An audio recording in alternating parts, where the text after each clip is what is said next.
Bom dia a todos, bom dia aos que estão pela internet.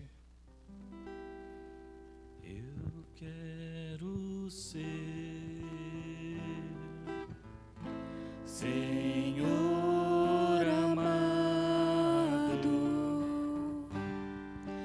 como um vaso nas mãos do oleiro.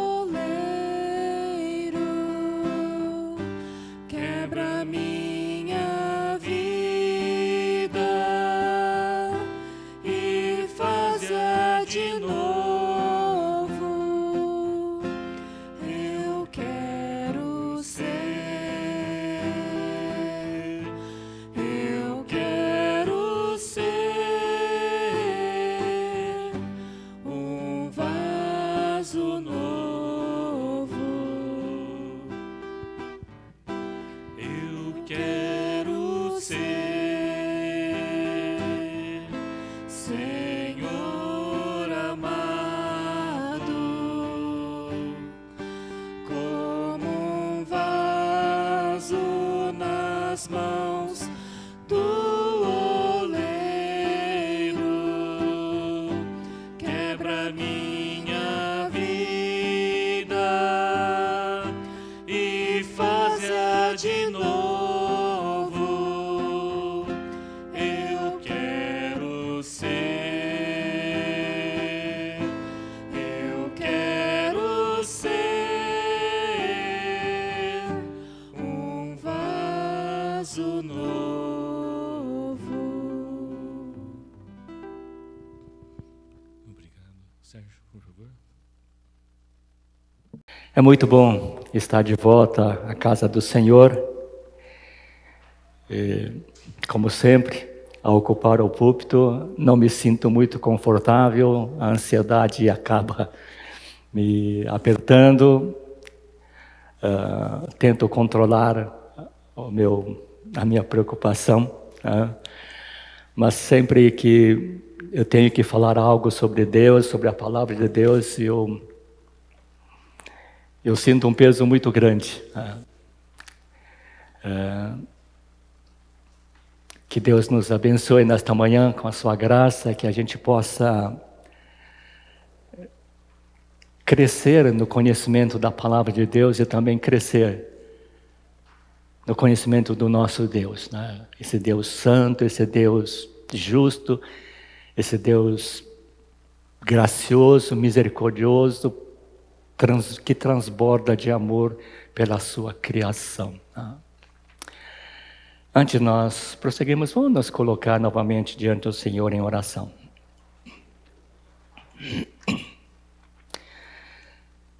Senhor, nós te invocamos, nós te buscamos nesta manhã, ó Deus. Nós nos colocamos diante da tua presença. Senhor, aquieta o nosso coração, queremos ouvir a tua voz, Senhor Deus. Senhor Deus, nós te agradecemos por esta oportunidade tão grande, tão preciosa que nós estamos tendo de abrir as Escrituras, ler uma porção da tua palavra, mas sobretudo, através da tua palavra, ouvir a tua voz, ó Deus. As Escrituras nos ensinam que a tua palavra é a verdade, é a luz do nosso caminho. A tua palavra nos dá entendimento. Senhor, nós desejamos isso para as nossas vidas. Senhor Deus, dá-nos entendimento e sabedoria e também graça, ó Deus, para vivermos conforme os teus preceitos, os teus ensinamentos. E na medida em que nós nos aprofundamos, Senhor Deus, no conhecimento da tua palavra e no conhecimento do Senhor, firma-nos na tua verdade, ó Deus. Senhor, abre os olhos do nosso coração para contemplar as maravilhas dos teus ensinamentos, ó Deus. E na medida em que nós buscamos compreender e praticar a tua palavra, Senhor Deus, confirma a tua palavra em nossas vidas. Senhor, transforma-nos pela renovação da nossa mente, para experimentar a tua perfeita vontade, para que cada dia o meditar do nosso coração e as palavras dos nossos lábios sejam sempre agradáveis na Tua presença e sejam também um tributo à Tua glória. Assim nós oramos, te agradecemos, Senhor, em nome de Jesus. Amém. Amém. Convido os irmãos a abrirem as suas Bíblias em Lucas, capítulo 11. Vamos ler dos versos 14 a 26. Eu vou ler na versão Nova Almeida. Certo dia, Jesus estava expulsando um demônio que era mudo. E aconteceu que ao sair o demônio, o mudo passou a falar. E as multidões se admiravam. Mas alguns deles diziam: ele expulsa os demônios pelo poder de Beelzebu, o maioral dos demônios. E outros, tentando-o, pediam dele um sinal vindo do céu. Mas Jesus, sabendo o que passava pela mente deles, disse-lhes: todo reino dividido contra si mesmo ficará deserto, e a casa sobre casa cairá. Se também Satanás estiver dividido contra si mesmo, como o seu reino subsistirá? Isto porque vocês dizem que eu expulso os demônios por Beelzebu. Se eu expulso os demônios por Beelzebu, por quem os filhos de vocês os expulsam? Por isso, eles mesmos serão os juízes de vocês. Se, porém, eu expulso os demônios pelo dedo de Deus, certamente é chegado o reino de Deus sobre vocês. Quando o valente bem armado guarda a sua própria casa, todos os seus bens ficam em segurança. Mas se aparece alguém mais valente do que ele, vence-o, tira-lhe a armadura em que confiava e reparte os seus despojos. Quem não é por mim, é contra mim, e quem comigo não ajunta, espalha. Quando o espírito imundo sai de uma pessoa, anda por lugares áridos, procurando repouso. E não o achando, diz: voltarei para minha casa de onde saí. E voltando, a encontra varrida e arrumada. Então vai e leva consigo outros 7 espíritos, piores do que ele, e entrando habitam ali. E o último estado daquela pessoa se torna pior do que o primeiro.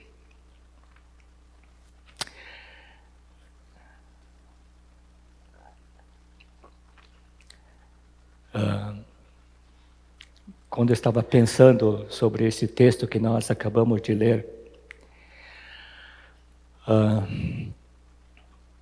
eu pensei quanto ainda eu preciso melhorar no meu jeito de ser, no meu jeito de fazer, no meu jeito de pensar.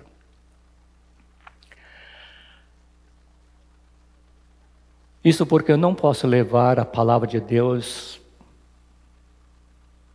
na brincadeira, eu não posso menosprezar o valor da palavra de Deus. E escolhi um texto para a gente guardar. Eu peguei isso da nova versão internacional, que fica num linguajar mais próximo da gente.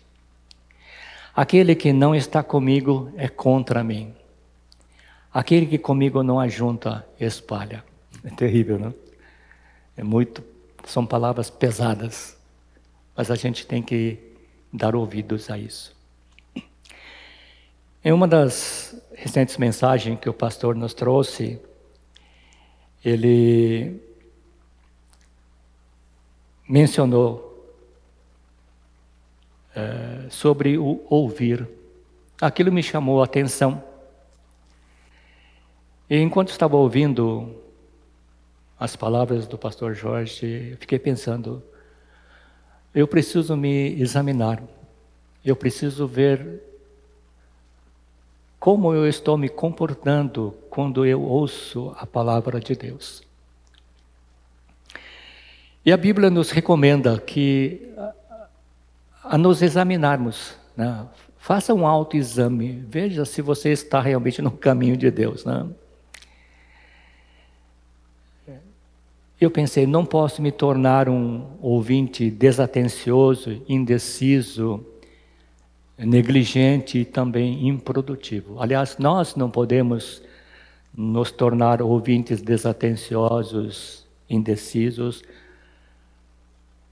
improdutivos ou negligentes.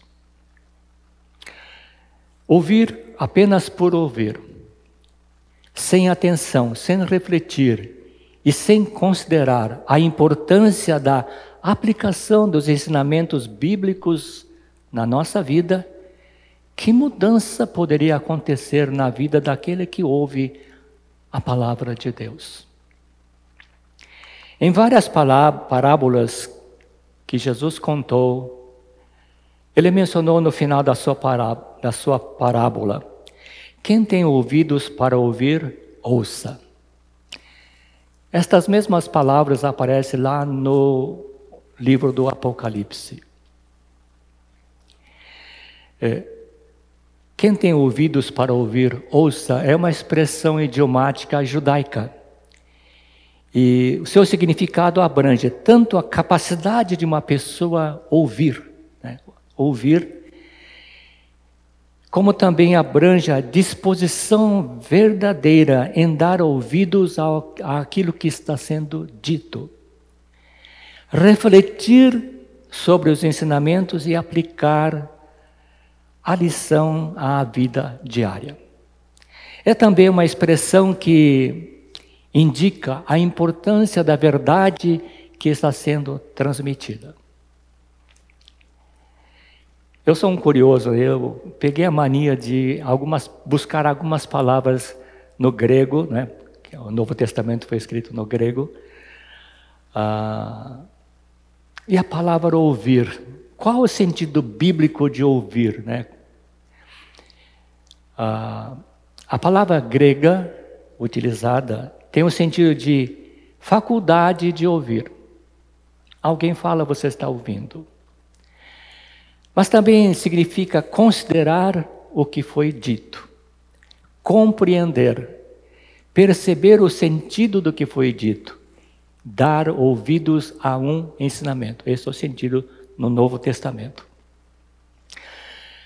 Lá no Antigo Testamento, a palavra hebraica para ouvir, ela tem assim o seguinte sentido: ouvir com discernimento. Ouvir de maneira inteligente, atentamente, obedientemente, diligentemente. Eu estava vasculhando o vocábulo ouvir e encontrei algo interessante. Existe uma comparação, uma diferença entre ouvir e escutar. A gente ouve porque ouve um som, mas quando a gente escuta, nós nos predispomos a prestar atenção naquilo que está sendo dito e de maneira inteligente, né? Achei muito interessante essa noção nova, né? Nova para mim. Eu sempre tinha ouvir e escutar como sinônimos, né? O dicionário mostra também isso. Mas quando a palavra de Deus adverte, não se limitem a ouvir a palavra de Deus, ponham-na em prática. Do contrário, enganarão a si mesmos. Está lá em Tiago 1:22. Tá? Então, é preciso ouvir atentamente, raciocinar, usar sabedoria e praticar isso. Né? É para isso que existe a palavra de Deus. No texto que nós lemos, nós vemos um conflito entre Jesus, a multidão e os mestres da lei, no caso os fariseus. A multidão vê o milagre praticado por Jesus. Uma pessoa é liberta do espírito mudo e ela começa a falar. E a multidão fica espantada e diz assim, lá em Mateus, a multidão se admirava e dizia, não seria este por acaso o filho de Davi? Os fariseus também presenciam o mesmo milagre. É um fato que não dá para ser contestado, porque viram na frente dos seus olhos. Mas a postura, a reação dos fariseus é completamente diferente. Os fariseus passam a agredir a Jesus.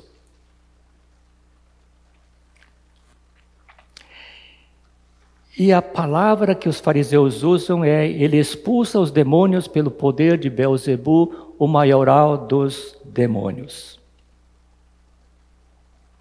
Vamos pensar um pouco. A multidão diz, olha para Jesus e disse, porventura este não é o filho de Davi?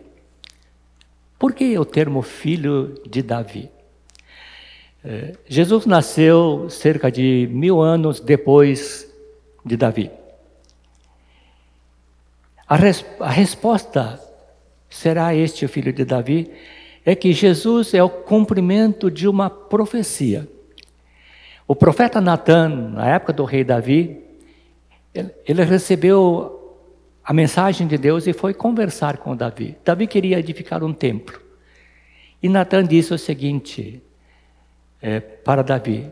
A história a narrativa está registrada no segundo livro de Samuel, capítulo 7, versos 12 a 16. Eu vou só destacar 2 versículos, 12 e 14. 12. Quando os seus dias se completarem e você descansar com os seus pais, então farei surgir depois de você o seu descendente, que procederá de você, e estabelecerei o seu reino. No verso 14, eu lhe serei por pai e ele me será por filho. Da geração de Davi, da descendência de Davi, a única pessoa que Deus falou, este é meu filho, é Jesus. O apóstolo Paulo escreveria mais tarde o seguinte, com respeito a seu filho, o qual, segundo a carne, veio da descendência de Davi. Está lá em Romanos. Portanto, o título Filho de Davi é um título messiânico. Era uma declaração de que Jesus era o tão esperado libertador, o cumprimento das profecias do Antigo Testamento. Mas na Bíblia aparece outra coisa. Em 2 ocasiões, uma mulher sírio-fenícia estava buscando libertação da sua filha endemoninhada. E ela encontra Jesus e diz, Senhor, filho de Davi, tem misericórdia de mim. Em uma outra ocasião, 2 cegos estavam à beira da estrada e viram Jesus passando. E eles clamaram, Senhor, filho de Davi, tem misericórdia de nós. Senhor, chamar Jesus de Senhor expressa o senso de reconhecer a divindade de Jesus, o seu domínio, o seu poder. Por isso, quando nós chamamos Jesus, o filho de Davi, estamos demonstrando a fé, como aquelas pessoas do passado, de que ele é o Messias. E os fariseus entenderam a multidão dizendo, é o filho de Davi. Porque eles conheciam a lei, conheciam os escritos dos profetas. Mas apesar de ter um conhecimento muito vasto sobre a lei e sobre os profetas, os fariseus não conseguiram reconhecer que Jesus era o esperado Messias. era aquele que eles tinham esperado a vida inteira. E quando ouviram a multidão, as pessoas aclamando Jesus como Salvador, os fariseus adotaram uma postura muito diferente, ficaram agressivos, ficaram furiosos, né? Nós vamos notar isso no estudo de Lucas mais para frente, que além de ficarem furiosos, eles conspiraram tirar a vida de Jesus.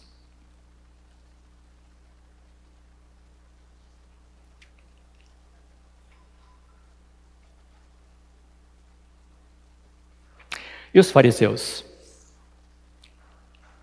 Os fariseus tinham uma visão muito diferente de Jesus.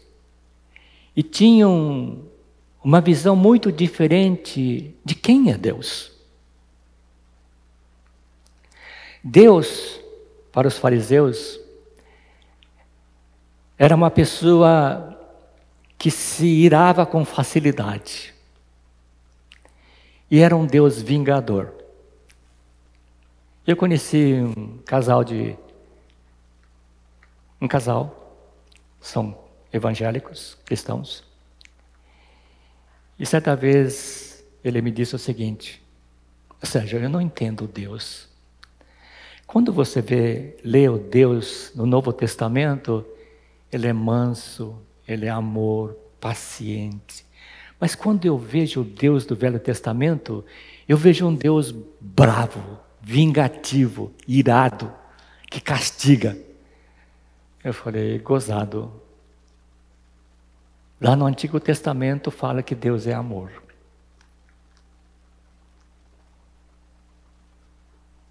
Mas ele não ficou convencido disso. Quando você lê o Velho Testamento, você lê sobre Deus, o que você pensa de Deus? Que ele é vingativo? Que ele é irado? Que ele vai castigar? Basta você cometer um deslize e pronto, você está frito. É assim que você vê Deus? Mas os fariseus viam exatamente Deus dessa forma. Mas os fariseus, eles fizeram uma oposição a Jesus por causa da maneira como Jesus interpretava a lei. E para os fariseus, Jesus estava atropelando tudo aquilo que Moisés tinha escrito, tudo aquilo que os profetas tinham escrito. E ficaram muito mais bravos, né? Vamos ver isso mais para frente, mas porque Jesus se considerava filho de Deus.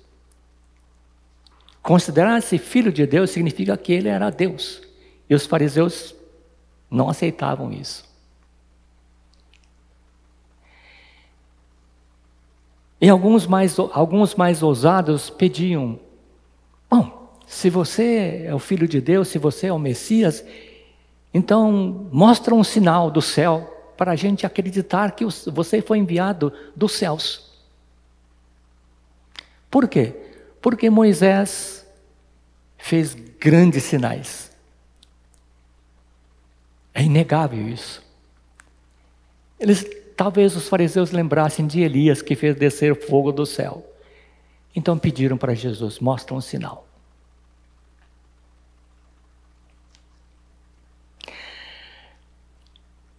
Mas os fariseus, eles estão testando. À medida que a gente vai lendo o livro de Lucas,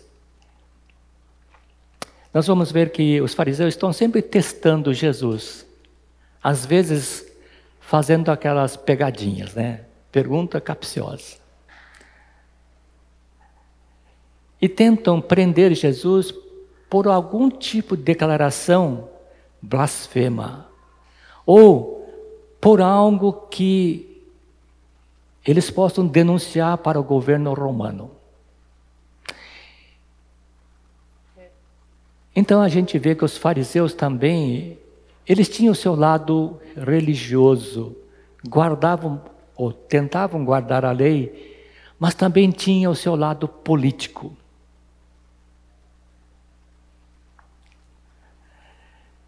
O Novo Testamento retrata os fariseus como uma seita religiosa, e os autores dos evangelhos retratam os fariseus como hipócritas, como legalistas. Alguns historiadores dizem o seguinte, que os fariseus não defendiam apenas seus pontos de vista, ou seus pontos de vista religiosos, mas procuravam influenciar os líderes do povo, do governo, e procuravam incitar o governo para realizar sua agenda política. E provavelmente para manter a sua influência religiosa. E no texto que nós lemos, Jesus expulsa um demônio mudo. E então é acusado pelos fariseus de expulsar ou de curar pelo poder de Beelzebul, o maioral dos demônios, ou seja, Satanás. E Jesus responde ao questionamento que os fariseus fizeram. E a maneira como Jesus responde ao questionamento dos fariseus deve ter deixado os fariseus numa situação complicada. Jesus diz o seguinte: bom, vocês estão me acusando que eu estou expulsando o demônio pelo poder de Satanás. Bom, se Satanás está dividido contra si mesmo, como é que o seu reino vai subsistir? Todo reino dividido, ele vai ser arruinado. Uma casa dividida, se o marido briga com a esposa com o marido, os filhos com os pais, né, os pais com os filhos, a família desintegra, a casa desaba. Se eu estou expulsando os demônios por Beelzebul, que vocês estão falando, então, por quem expulsam os filhos de vocês? Isso porque haviam exorcistas na época de Jesus, judeus exorcistas. Tá? Nós vimos isso nos capítulos anteriores. O que Jesus faz, ele pega as perguntas, os questionamentos dos fariseus, muda a posição e devolve para eles. Eu fico imaginando que os fariseus, a hora que Jesus retrucou, eles ficaram numa situação meio complicada. Falei o que não devia ter falado. Mas o que Jesus está mostrando também a sua autenticidade. Ele fala, se eu expulso o demônio pelo dedo de Deus, pelo Espírito de Deus, então é chegado o reino de Deus sobre vocês. Mas Jesus, nas suas palavras, está mostrando que os fariseus não estavam demonstrando discernimento.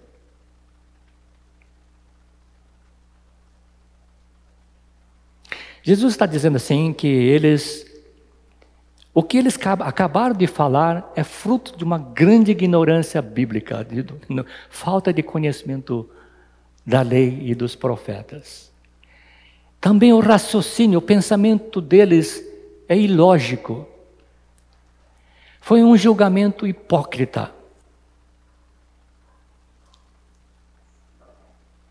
No linguajar de hoje, a gente diria que os fariseus deram um tiro, atiraram e acertaram o próprio pé. E Jesus continua o seu diálogo com os fariseus e também com a multidão. Quem não é por mim, é contra mim.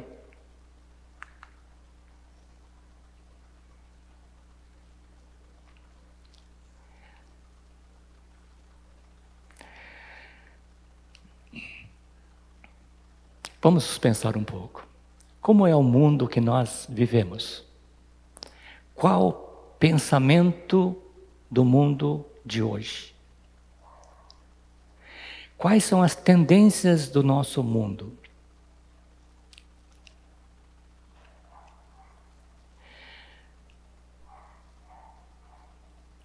O mundo em que nós vivemos é um mundo que progressivamente odeia os absolutos. Porque cada um tem a sua verdade. Pode não ser verdade para o outro, mas é verdade para você.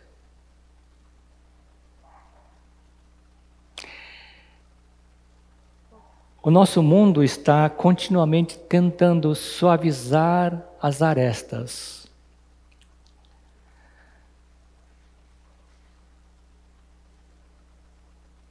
A Igreja Católica Apostólica Romana está tentando juntar todas as religiões do mundo sob um único guarda-chuva.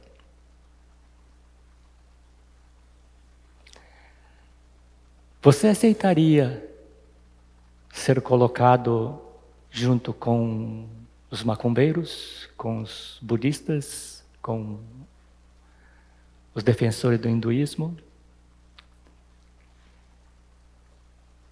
Cuidado, as arestas estão ficando cada vez mais borradas. O nosso mundo quer que nós acreditemos que todas as religiões são basicamente iguais e boas.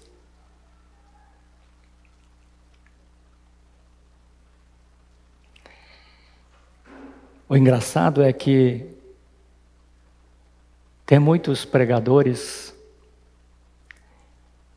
muitos estudiosos da Bíblia que dizem que se você afirmar que Jesus é o caminho, a verdade e a vida, você está num barco furado.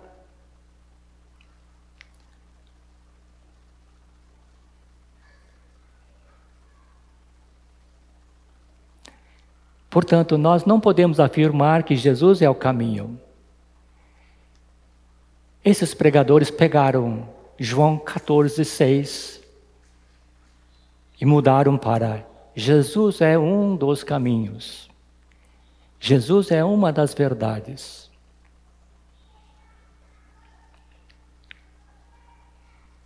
Nosso mundo quer que acreditemos que todos os relacionamentos são igualmente aceitáveis. Por exemplo, casamento entre pessoas do mesmo sexo. E nosso mundo odeia quando as pessoas demonstram uma visão dogmática, categórica, decisiva, impositiva sobre qualquer coisa. Assim, tolerância é a palavra do dia. Mas Jesus diz: quem não é por mim é contra mim. E o que Jesus está querendo dizer com isso? Ou você é o meu seguidor, ou você é meu inimigo. Mas as pessoas podem dizer: eu não sou seguidor de Jesus, mas não odeio Jesus. Outras pessoas podem dizer: não sou inimigo de Jesus, simplesmente eu não sigo a Ele. E aí, o que nós fazemos com isso? Quando Jesus diz: quem não é por mim é contra mim, Ele está afirmando que não existe território neutro.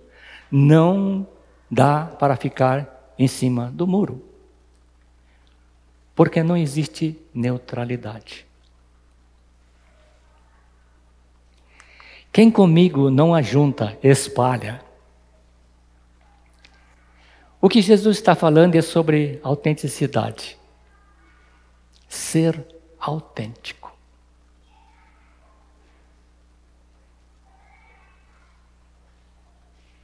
Ser autêntico significa que nós não podemos ser cristãos, uma imitação barata de cristão.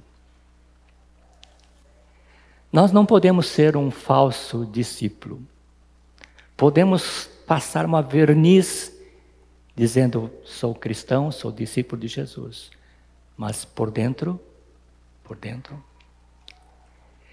simplesmente disfarçar a descrença sob o manto da religião ou sob o manto do cristianismo pode enganar outras pessoas, Pode até enganar a si mesmo, mas não dá para enganar a Jesus.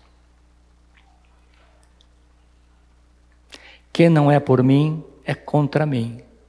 E quem comigo não ajunta, espalha. A declaração que Jesus fez é uma declaração muito polarizada, muito extremista.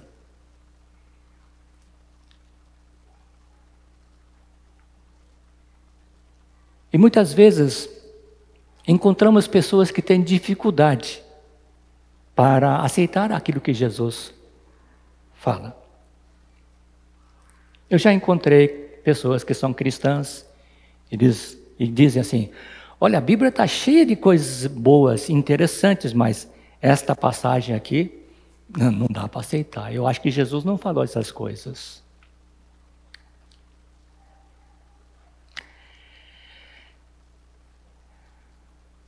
O que Jesus está declarando: quem não é por mim, é contra mim, e quem comigo não ajunta, espalha.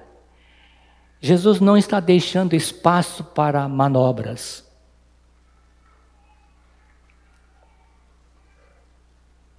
O que Jesus está querendo dizer é mais ou menos assim: ou você está totalmente dentro, ou você está totalmente fora. Ou você me ama, ou você me odeia. Ou você me persevera em seguir-me, ou você está contra mim. Não existe manobra. Não dá para pensar, mas eu não pensei que fosse assim.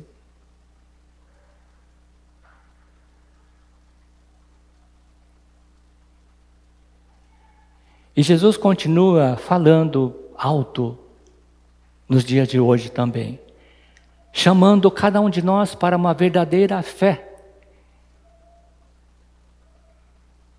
que se opõe contra uma religião hipócrita, um cristianismo de aparência. Ou somos cristãos autênticos, ou não somos cristãos autênticos. Quem são aqueles que ajuntam com Jesus? São aquelas pessoas que fazem as boas obras para as quais foram chamadas para fazer no reino de Deus. São aquelas pessoas que estão amando a Deus e amando as outras pessoas. São aquelas pessoas que humildemente estão servindo uns aos outros por meio de atos de bondade e gentileza, orando uns pelos outros. Existe uma frase interessante, né? Achei interessante e guardei isso para mim. Uma frase atribuída a John Wesley, o fundador do metodismo. Deixou ele registrado o seguinte: faça todo o bem que puder, por todos os meios que puder, de todas as maneiras que puder, em todos os lugares que puder, em todos os momentos que puder, para todas as pessoas que puder, enquanto puder. Fantástico, né? Então, quem são aqueles que ajuntam com Jesus? São aquelas pessoas que estão buscando fazer tudo o que podem fazer, sempre que puderem fazer, por amor a Deus e por amor às outras pessoas. Mas quem são os aqueles? Os aqueles são as pessoas que em Cristo são novas criaturas, que foram salvas pela graça de Deus por meio da fé. São pessoas que trabalham e se esforçam o máximo possível, com todo o poder de Cristo que opera poderosamente em suas vidas.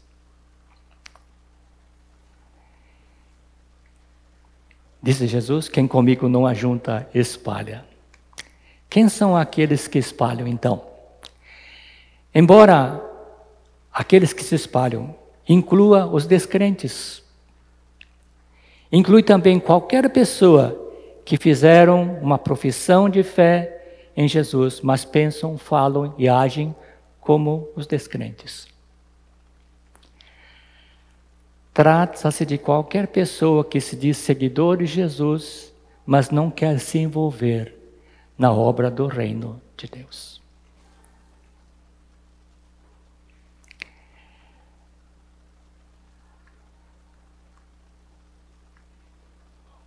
num encontro da igreja, dos bispos da Igreja Católica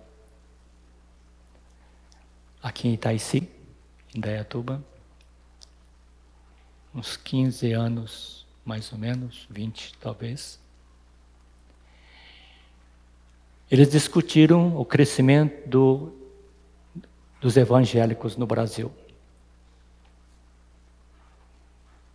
O que é que a Igreja Católica poderia fazer para reverter a situação?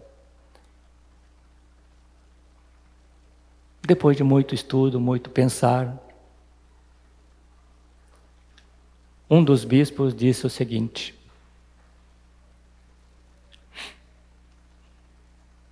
é engraçado que o aumento dos evangélicos no Brasil é respeitável, é grande, mas nós não estamos vendo mudanças na sociedade.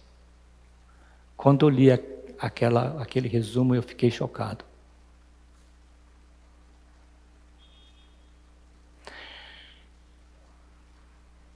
Não é somente a declaração desse bispo da Igreja Católica. Vários estudiosos cristãos que estão estudando o fenômeno do crescimento dos evangélicos no Brasil estão afirmando: embora exista um crescimento vertiginoso de evangélicos no Brasil, a vida das pessoas não estão mudando. As pessoas não estão mudando.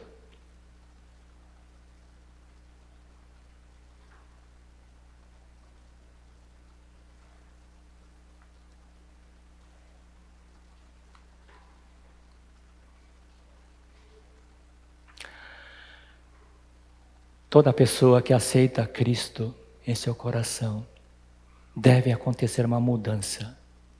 Como aconteceram mudanças na vida de inúmeras pessoas ao redor do mundo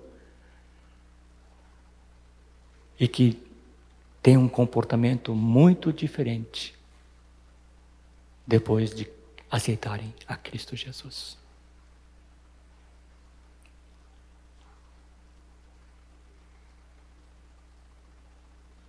Eu recebi um e-mail de um pastor lá de Mianmar, sempre menciono Mianmar. No ano passado, 2 famílias de muçulmanos aceitaram a Cristo e foram batizadas. Mesmo sabendo que estão correndo o risco de morte. Isso é mudança.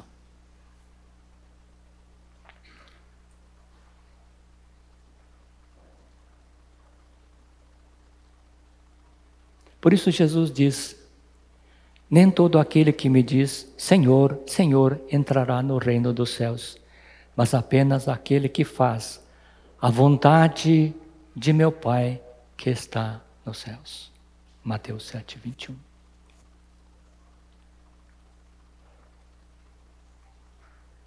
E no final da discussão com os fariseus, Jesus responde aos seus acusadores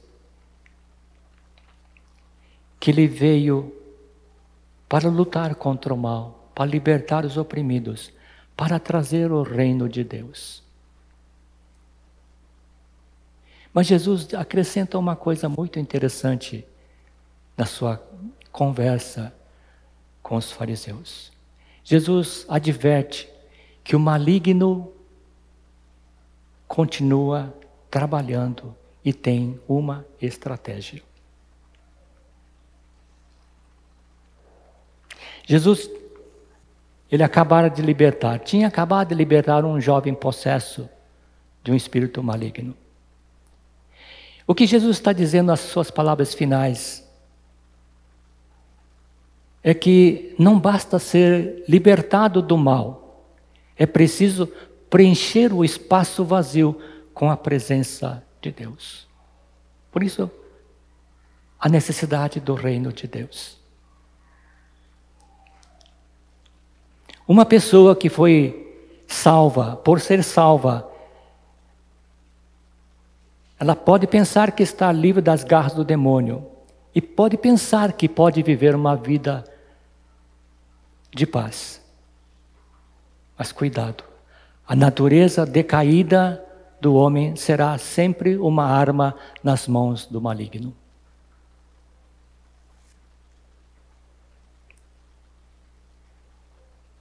Ser salvo do perigo não garante uma segurança continuada.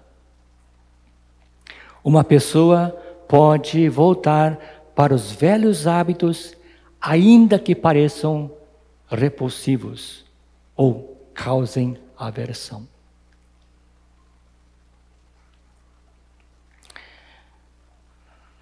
Há um ano atrás, talvez um pouco mais, conversei com uma senhora,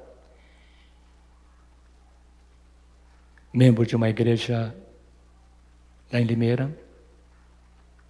Ela me contou um caso que aconteceu lá. Um jovem, viciado em drogas, ele apareceu na igreja,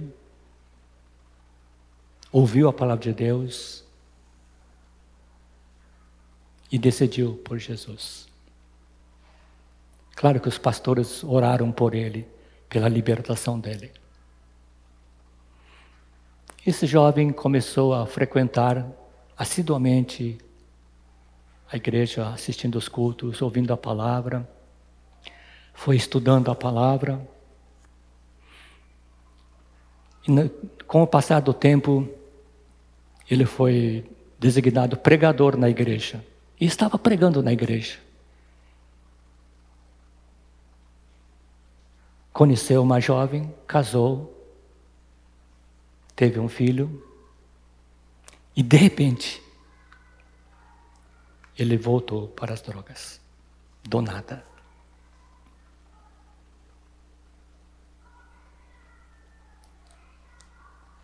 Não quer voltar para a igreja, não quer mais saber de Deus.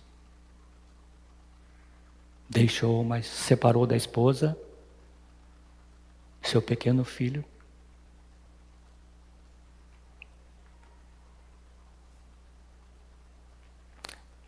Existem exemplos chocantes de pessoas que estavam dentro da igreja e que de repente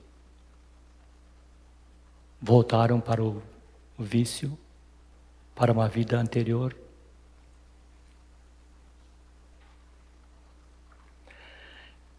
Aí fica sempre uma pergunta, né?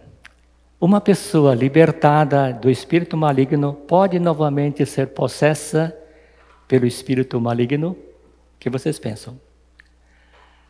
Pode um cristão ser possesso pelo espírito maligno? Quando nós estudamos Lucas 9, nós ouvimos a narrativa da libertação de um jovem possesso por um demônio. Jesus tinha acabado de descer do monte da transfiguração junto com Pedro, Tiago e João. E os discípulos que estavam no pé do monte tentaram libertar aquele jovem, mas não conseguiram expulsar o demônio. Aí nós encontramos uma narrativa lá em Marcos, né? Lá em Marcos.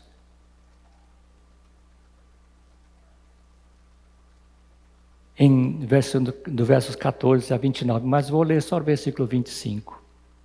Jesus está lá, frente a frente, com aquele jovem possuído pelo demônio, que os discípulos não conseguiram libertar aquele jovem. E diz o seguinte, Marcos registra o seguinte: vendo Jesus que muita gente estava se reunindo, repreendeu o espírito imundo, dizendo-lhe: espírito mudo e surdo, eu ordeno a você, saia deste menino e nunca mais entre nele.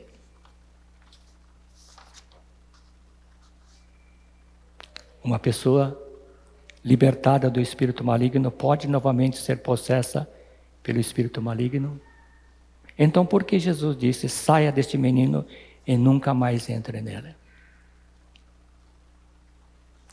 Isto nos revela que o corpo é uma arma que o demônio pode usar em seu ataque contra a pessoa e contra Deus.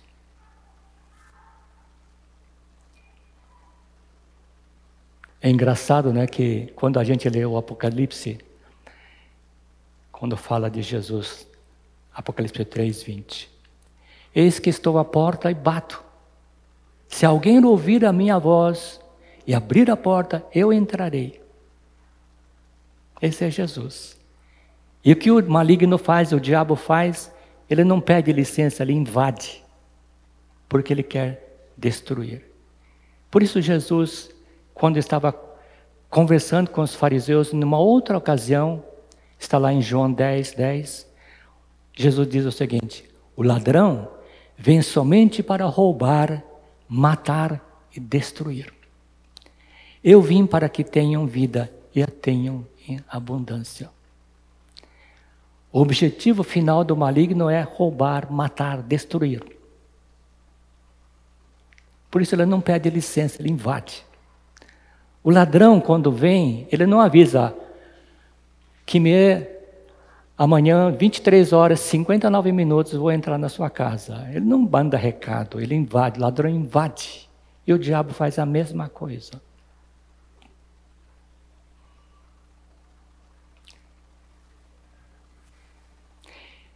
Jesus ensina a importância de uma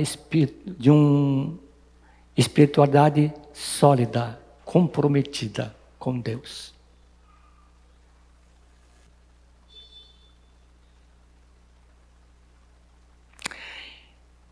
Eu acho interessante um exemplo que nós encontramos na Bíblia.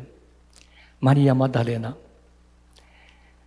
Lá em Lucas 8:2, ela diz que foi libertada de 7 demônios. Depois disso, ela serviu a Jesus, ajudando nas necessidades do ministério terreno de Jesus. E ela esteve ao pé da cruz quando Jesus foi crucificado. Ela esteve do lado do túmulo de Jesus, derramou lágrimas. E durante a sua vida, depois de ser libertada, ela demonstrou dedicação e paixão em seguir a Jesus. Por quê? Porque ela não queria voltar àquela vida anterior. Pode um cristão ser possesso pelo espírito maligno? A possessão demoníaca envolve um demônio tendo controle direto e total sobre os pensamentos e ações de uma pessoa. Mas o que a palavra de Deus nos ensina? Em 1 carta de Pedro, capítulo 2, verso 9, encontramos o seguinte: vocês são nação santa, propriedade exclusiva de Deus. Glória a Deus por isso. Propriedade exclusiva de Deus. Os cristãos autênticos são habitados pelo Espírito de Deus, pelo Espírito Santo. Está lá em Romanos 8, 9 a 11, e em 1 Coríntios 3, 16, 6 e 19. Quem não tem o Espírito de Cristo não pertence a Ele. O corpo de vocês é o templo do Espírito, é a habitação do Espírito. Certamente, o Espírito de Deus, o Espírito Santo que habita no cristão autêntico, não permitiria que um demônio possuísse a mesma pessoa em quem ele habita. Existem denominações evangélicas que acreditam e pregam que o cristão pode ser possuído pelo espírito maligno. Entretanto, o que nós precisamos fazer é que as nossas experiências devem passar pelo teste das Escrituras, e não o contrário. Tem muita gente que pega a sua experiência e procura dentro da Bíblia algo que fique endossando aquilo que ela defende ou que ela experimentou. Deveria ser o contrário.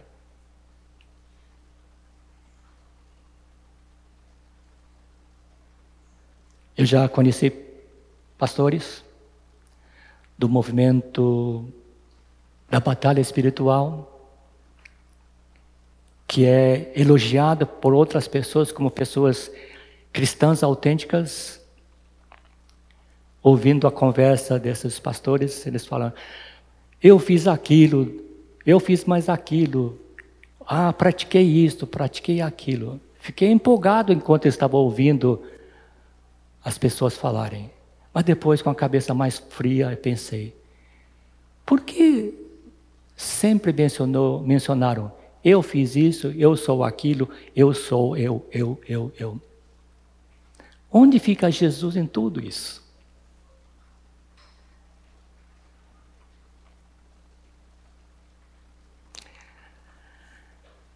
Toda a nossa experiência espiritual tem que passar pelo crivo, pelo teste das Escrituras, e não ao contrário.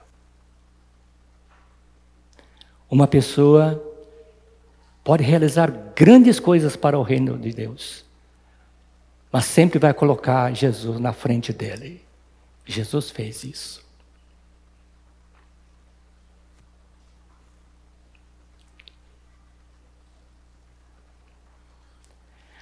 Se o maligno não pode apossar de nossa alma, ele irá fazer de tudo para atrapalhar a nossa vida cristã, roubando o nosso tempo de comunhão com Deus. Vai interferir na comunhão entre os cristãos. Ele vai interferir para esfriar a nossa fé. E vai fragilizando aos poucos os princípios cristãos, os valores cristãos. Até que nós venhamos a morrer espiritualmente. Não orando mais, não lendo mais a Bíblia, não meditando mais, não indo mais à igreja. Até que o nosso coração seja tomado, cheio pelas coisas do mundo. O diabo vai fazer isso. Todo cristão que procura viver de acordo com o ensinamento de Deus e procura viver para Cristo, servir a Cristo, vai sofrer o ataque do maligno. Escrevam isso.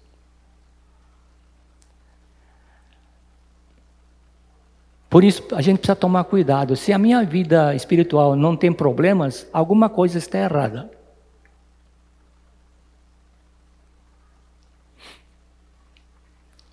O que a palavra de Deus nos ensina é resistir ao diabo. Esta é a palavra de ordem. Portanto, submetam-se a Deus, resistam ao diabo e ele fugirá de vocês.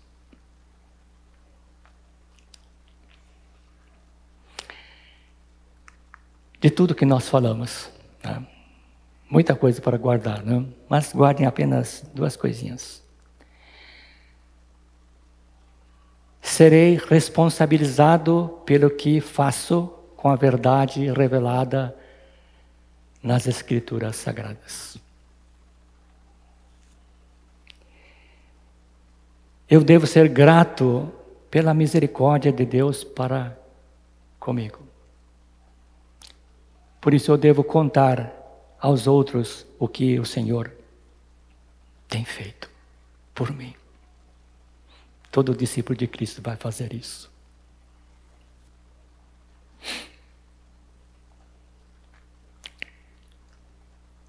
Vamos orar?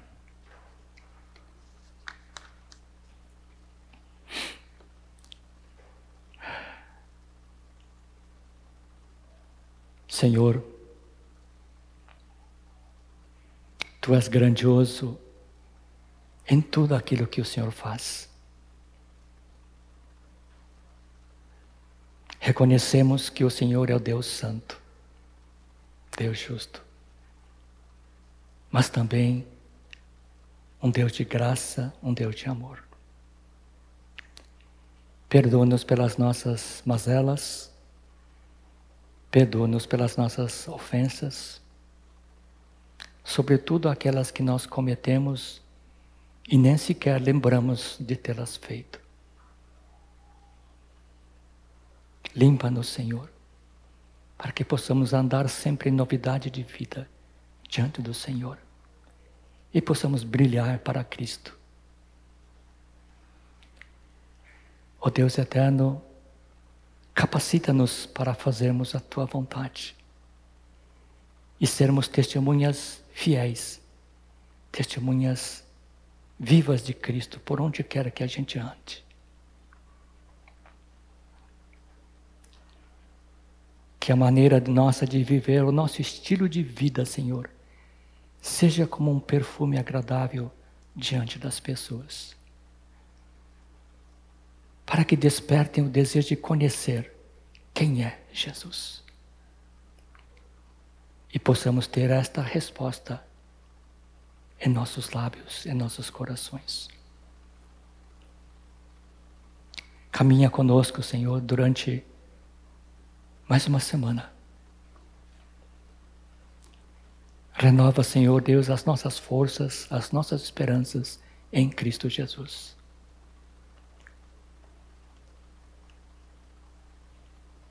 Ajuda-nos, Senhor Deus, a amar as pessoas como o Senhor nos ama, ó Deus.